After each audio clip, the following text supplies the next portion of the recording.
So what if the key to a truly successful life isn't just about climbing that career ladder? Today, we're going to dive deep into Robin Sharma's incredible book, The Saint, the Surfer, and the CEO. It's a book that basically gives us a whole new map for finding real meaning in a world that is just obsessed with ambition. Let's just get right to the heart of it with a big question. Is what you achieve on the outside, is that really enough? I mean, you might have the amazing career, the accomplishments, the recognition, but does that actually equal true fulfillment? This is the core challenge the book tackles head-on. You know, for so many of us, the whole pursuit of success can feel like this exhausting, relentless race.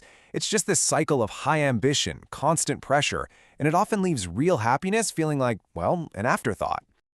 The main character in the book, a CEO, is the perfect example of this struggle. I mean, she is at the absolute top of her game professionally, but on the inside, she feels completely drained and empty. It's such a relatable feeling, right? Achieving everything you thought you wanted, only to realize something massive is still missing. But here's the great thing. The book doesn't just point out the problem. It actually introduces us to three really unlikely guides who hold the keys to unlocking a genuinely meaningful life. Each one of them represents a piece of the puzzle that we've all been missing.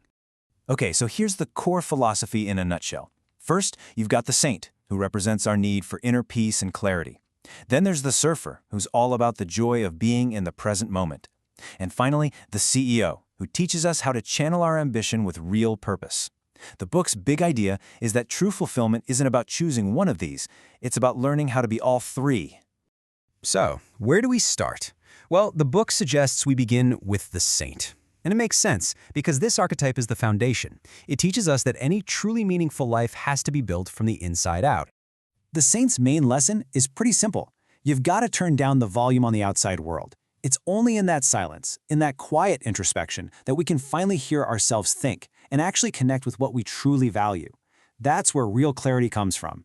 And the most crucial takeaway here is that inner peace isn't just something that happens to you, it's a skill. It needs to be trained, just like a muscle in your body. Because without that solid internal stability, any success you build on the outside is just, well, it's incredibly fragile. It's like building a beautiful tower on sand. All right, so once we've established that inner calm with the saint, it's time to meet the surfer. This guide is all about teaching us how to take that inner peace and actually engage with the world with a sense of energy and pure joy. The surfer is all about embracing the now. His message is that life is an experience to be lived, not some checklist to be completed. He really embodies this idea of playfulness and flexibility, teaching us to ride the waves of life instead of letting them crush us. You know, this visual really captures such a powerful idea. Discipline and joy are not enemies.